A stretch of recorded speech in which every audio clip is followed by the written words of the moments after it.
Arthur Lira decidiu sair da presidência da Câmara dos Deputados atirando e atirando pesado, batendo em tudo quanto é canto do governo federal. O que Arthur Lira quer exatamente? Ele quer, claro, sobrevida política após, por 4 longos anos, ocupar aquela que, numa nova reconfiguração da República Brasileira, se tornou, veja só você, a cadeira mais importante do nosso país, a de presidente da Câmara dos Deputados. Arthur Lira exerceu o poder como poucos, para muitos adversários e aliados, tratorando quem estava em seu caminho, e agora bate sim um desespero de voltar para a chapada, de ser somente mais um entre os outros 512, com ele 513 deputados, e ficar perdido, sendo, como diz Erasmo Carlos, mais um na multidão. Por isso ele abriu a caixa de ferramentas e bateu duro no governo Lula, bateu duro na administração, claro, pleiteando espaços políticos.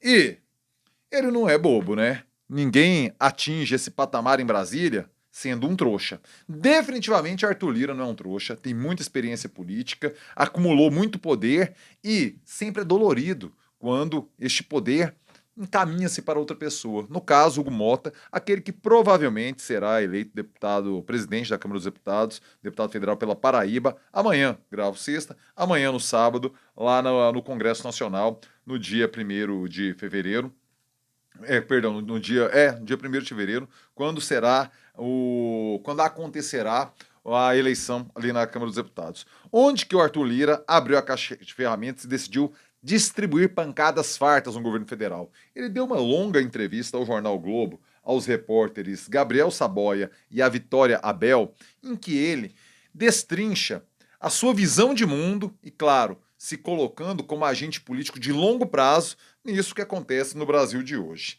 Errado, numa perspectiva pessoal, ele não está.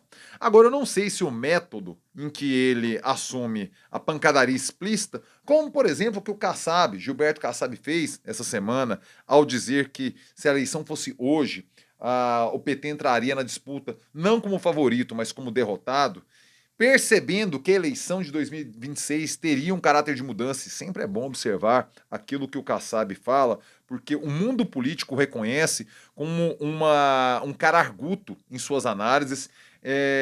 O Kassab também resolveu abrir uma caixa de ferramentas, distribuir pancadas, o que não é muito do seu feitio político, diferente do Arthur Lira, são perfis políticos muito distintos, mas Gilberto Kassab ainda dá para compreender, numa lógica maior, tendo em vista o que é o PSD. Já Arthur Lira, o desespero é maior, porque a conjuntura alagoana é muito complexa para a sua ambição de se tornar senador da República no ano de 2026. Ele vê a sua caneta esvaziar de forma brutal no meio do mandato, e uma boia de salvação pode ser uma aliança junto ao governo Lula, junto à administração federal. Mas temos que lembrar que os aliados prioritários de Lula no estado de Alagoas não é o grupo político de Arthur Lira, muito pelo contrário. É o grupo político de Renan Calheiros, é a família Calheiros. O Renan filho do Renan Calheiros, é ministro Lula e está sendo bem avaliado ali pelo presidente no seu trabalho junto ao Ministério dos Transportes. Renan Calheiros, aliado histórico de Lula, mesmo nos momentos de baixa ali do Partido dos Trabalhadores, aquele momento do impeachment da Dilma, ele foi um dos articuladores da permanência dos direitos políticos da Dilma, mesmo com o impeachment. Então, tudo isso tem que ser levado em conta que, para que Lira entre no grupo político de aliados alagoanos de Lula, um acordo precisa ser feito com a família Calheiros. Isso já aconteceu pontualmente, uma vez ou outra, mas isso nunca se estabeleceu de longo prazo. Será que isso é possível? Por que Lira está saindo da forma que sai, distribuindo pancadas do governo? Será que as ambições de Lira são passíveis de ser realizadas? A gente tem que analisar tudo isso com muita prudência e tentando entender essa, que é uma das cabeças mais complexas, poderosas do Brasil de hoje, que é exatamente Arthur Lira.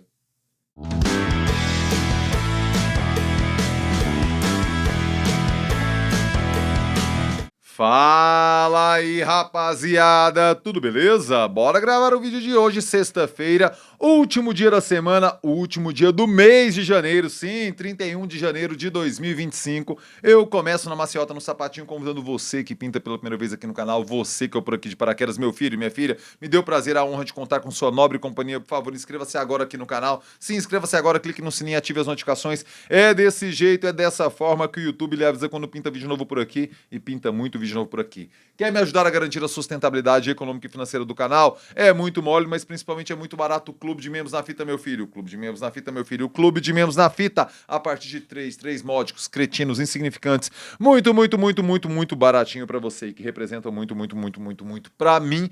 R$3 você me ajuda a manter o trampo falando por aqui no YouTube redondinho, do jeito que tem que ser. Cara, tem outras categorias lá também. Se quiser dar R$1 a mais, ajuda a gente de verdade a trampar por aqui na plataforma, beleza? Muito obrigado a todas e todos que são do Clube de Membros, assim como agradeço de coração as empresas que apoiam e patrocinam o jornalismo independente exercido aqui no YouTube. Um exemplo, um belíssimo exemplo, a Resitrate Ambiental. A Resitrate é aquela empresa que vai baratear o seu boleto de água e vai dar aquele grau maravilhoso no seu efluente, evitando que você tome multa, evitando que você tenha dor de cabeça com fiscalização.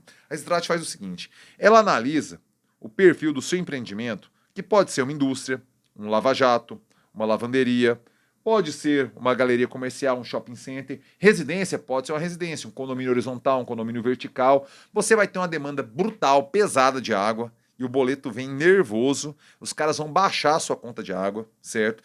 Entregando uma água tratada no perfil que você precisa, e o seu efluente, o seu esgoto, vai estar exatamente dentro do que a rígida legislação ambiental brasileira exige. Então você vai pagar menos o tratamento de água e não vai ter nenhum problema com fiscalização, não vai tomar uma multa ambiental que vai dar uma dor de cabeça além do prejuízo financeiro para você, né, meu velho?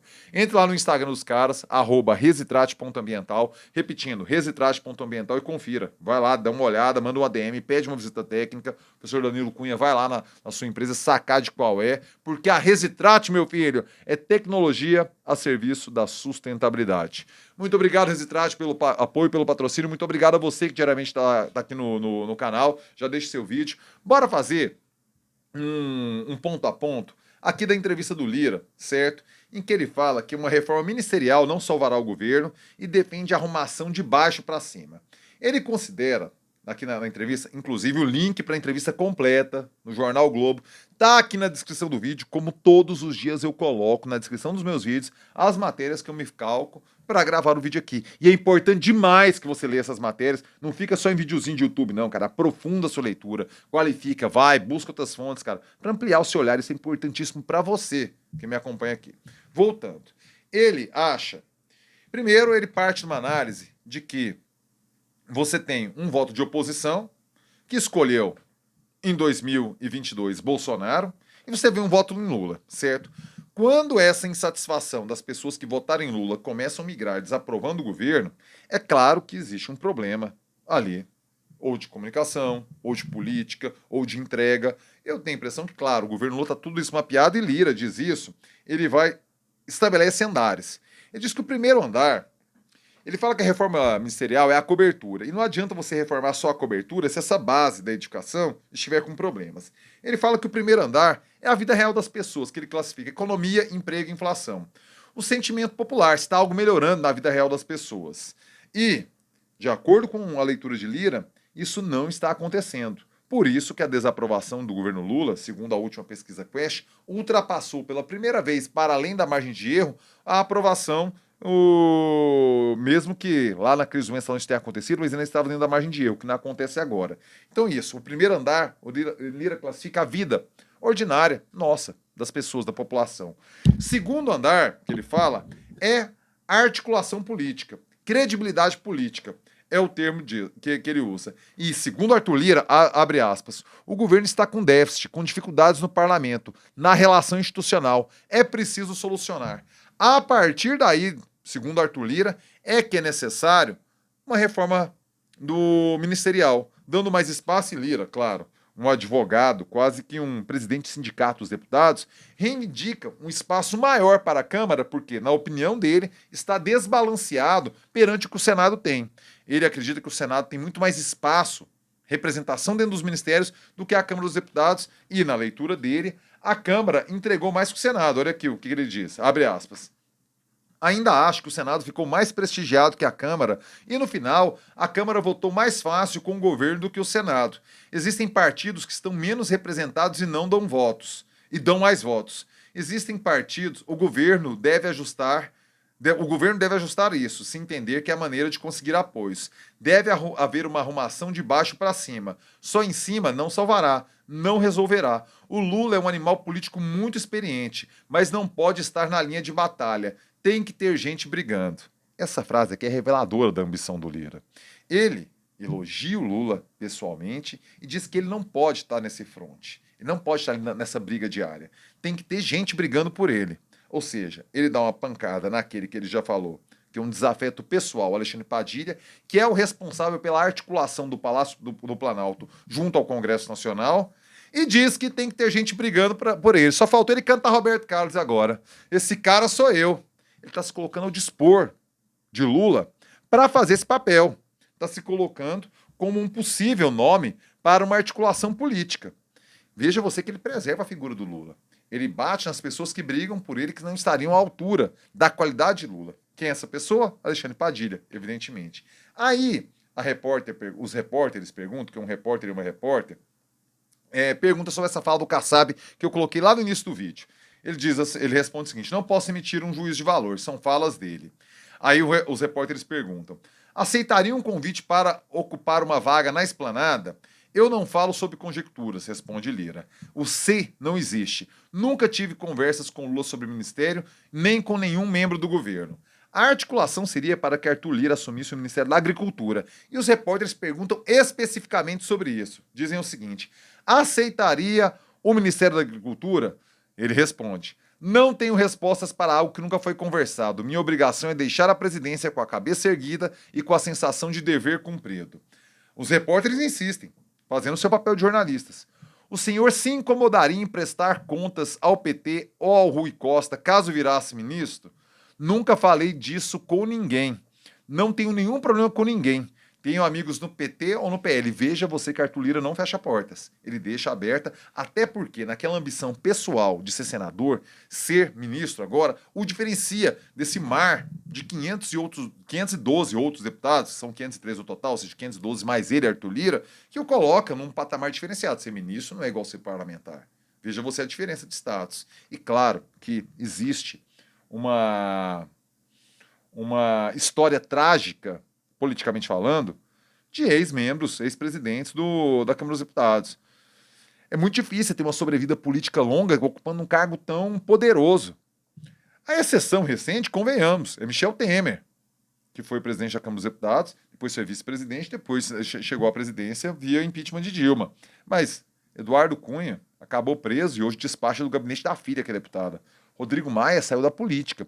Todos, principalmente esses últimos dois, né, que vão dar uma invertida, que o Congresso Nacional ganha mais protagonismo político, eles exerceram o poder de forma bastante mercurial, cada um com a sua característica, com o seu tom pessoal, mas exercer o poder, aquela caneta grossa que a Câmara lhes deu, não garantiu uma sobrevida política extensa. Esse é o maior medo e o receio de Arthur Lira. Cair nessa vala dos ex-presidentes de Câmara dos Deputados, que foram superpoderosos e depois não tiveram um sucesso político posterior.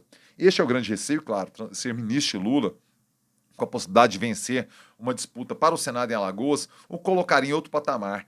Esse é o grande desespero, essa é a grande preocupação, e eu acho que por isso que Lira deu essa entrevista, nesse tom incisivo, bancando o sincerão, que tem a ver com a sua trajetória política, com o perfil que ele construiu, com as relações que ele construiu em Brasília. Mas não sei se agora, aos 44,5 do segundo tempo, do seu mandato como presidente da Câmara, será suficiente para garantir a sua sobrevida política. Vamos aguardar quais serão as próximas costuras, para onde vai Arthur Lira e qual será a reação de Lula e do governo federal. O que você achou disso tudo? Por favor, deixa aqui embaixo a sua opinião, quero saber o que você pensa. Diga-me o que você acha, diga-me o que você pensa. E chegou até aqui, like, joinha esperto, joinha que fortalece, joinha que faz o vídeo chegar mais longe. Agora seu like, meu filho. Quer me ajudar a garantir a sustentabilidade econômica e financeira do canal? Já falei do clube de membros lá atrás, mas também tem o valeu. Essa gorjetinha aqui embaixo, pay, valeu. Gorjetinha na veia, gorjetinha na fita e tem o Pix. O Pix é pablocosta@gmail.com. Pix, Pix, Pix, Pix, Pix. Mande seu Pix e fortaleça o trabalho do jornalista precarizado que trampa aqui no YouTube brasileiro, meu filho. Rapaziada, hoje, sexta-feira, mais uma vez, excepcionalmente não tem live. Por quê? Eu falei que teria semana passada, né? Mas, para quem não sabe, eu trabalho em Goiânia, Goiás, numa rádio consolidada que há muitos anos no estado, rádio Interativa. E o aniversário da Interativa é no domingo, dia 2 de fevereiro. A comemoração oficial será na segunda, dia 3 de fevereiro. Só que hoje, sexta, dia 31 de janeiro, todos os servidores da rádio, os funcionários, foram chamados para uma festa de uma empresa que, dos 26 anos dela, eu vou trabalhar 21 anos na empresa. Veja você, o IFAM vai me tombar lá naquela empresa lá, na Rádio Interativa. É claro que eu não poderia ficar de fora dessa comemoração. Eu prometo, se tudo der certo, sexta que vem tem live, a gente volta à rotina das lives. Peço desculpas, mas eu não poderia nunca me ausentar de uma festa de comemoração de 26 anos da Interativa. Insisto, uma empresa da qual faço parte há 21 anos, é muito tempo, é uma vida, cara. Então peço desculpas a vocês aqui do canal, mas sexta que vem, dia 7 de fevereiro, a gente tá aqui na nossa tradicional live Costa aqui de sexta-feira, às 9 da noite, beleza? Rapaziada, uma ótima sexta, um excelente final de semana e eu termino com aquele clássico. É nóis!